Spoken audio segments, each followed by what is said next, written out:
Trump Commerce Secretary Howard Lutnick. It is only these files, which Trump and Bondi tried to hide, that have forced him to admit that he was lying when he said he cut off contact with Epstein. We were reporting on this before he even was forced to admit it. Many outlets, of course, as I've mentioned, and we credit and source them, have been reporting and pulling on these threads. He visited the Epstein Island in 2012. Epstein had already been, by then, a publicly convicted sex offender, which undercuts his prior claim. Attorney General Bondi, yes or no, has the Justice Department asked Secretary Lutnick about his ties to Epstein? Excuse me. Secretary Lutnick has addressed those ties himself. I'm asking you, has the Justice Department specifically asked Secretary Lutnick about his ties to Jeffrey Epstein? He has addressed those ties himself. Why does Donald Trump and Pam Bondi and the DOJ have such a problem releasing the full Epstein files, telling the truth about them? That was on display again today. And why keep someone in the cabinet who lied about going to Epstein Island and now only admits it when the files are out?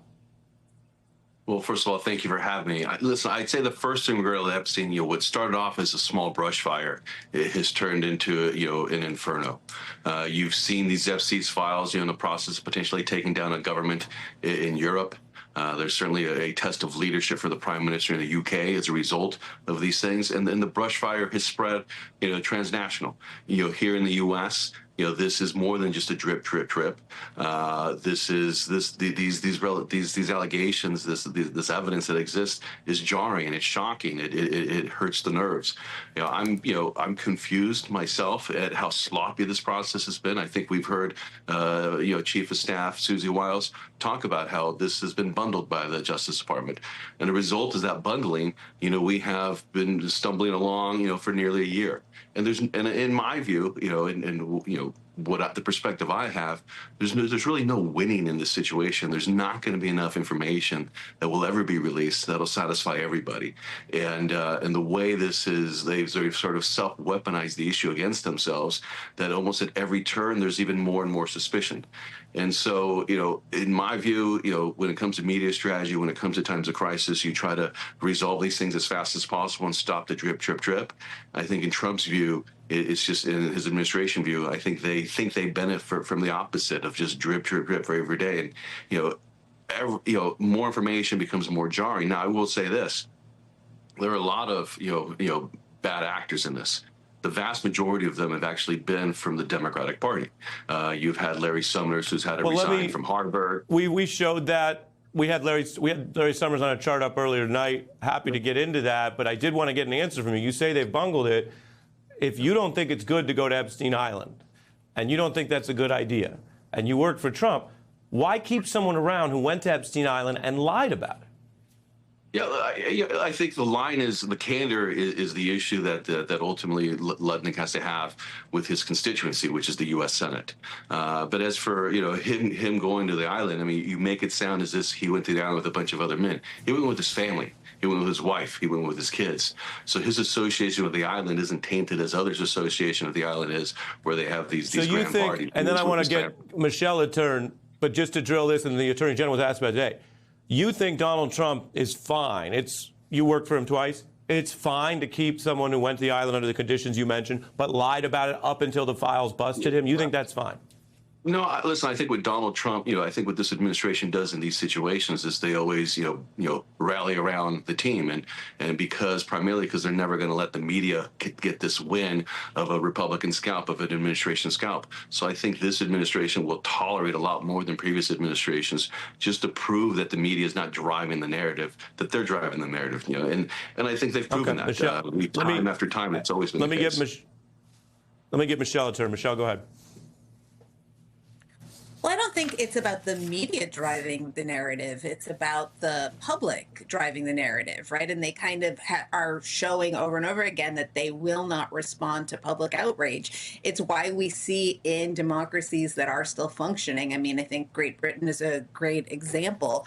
You look at the fact that the Prime Minister of England might have to resign. He's not in the files. He might have to resign because he appointed an ambassador who is entangled with Jeffrey Epstein. I mean, that's the kind of accountability you have in a country that still has feedback mechanisms between public outrage and government power. And what Donald Trump has done, I think, by capturing the Republican Party so effectively, is severed those mechanisms. It doesn't matter what the public thinks on many of these issues. It doesn't matter, I mean, the media is part of that, but the media is obviously not alone in driving this story.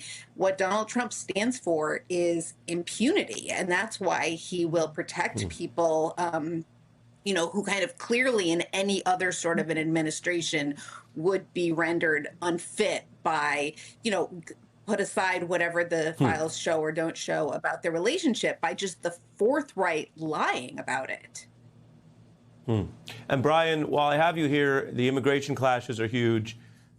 Several Trump officials made false statements in trying to defend these tactics. We have a fact check. I want to show that to you. You won't see ICE agents rolling through the parking lots and just snatching someone up.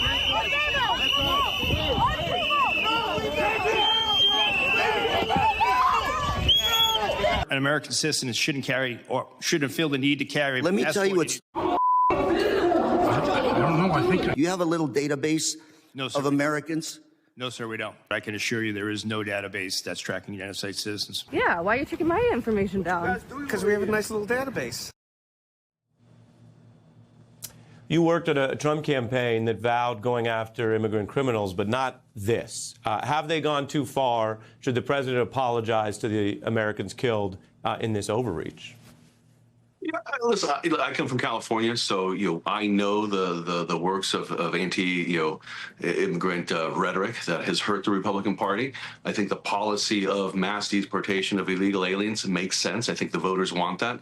I think the process of it has been sloppy. The process has been jarring when you see in some of these videos. But it is a warning to Republicans. You don't have to look far to see the example of trying to alienate all Latinos. Look at California. I mean, Republican Party was a thriving party in California prior to 187. 187, by the way, had majority support of Latinos in it when it initially passed, and then the tactics afterwards turned off people. So I've certainly expressed concern to my Republican brethren that we have to be careful in this process. It's good to target illegal aliens. It's good to start with criminals. But when you get through this process of now U.S. citizens are being involved, now people are having to carry additional paperwork, I think that does have a negative effect on the policies that at some point the Latino community has supported.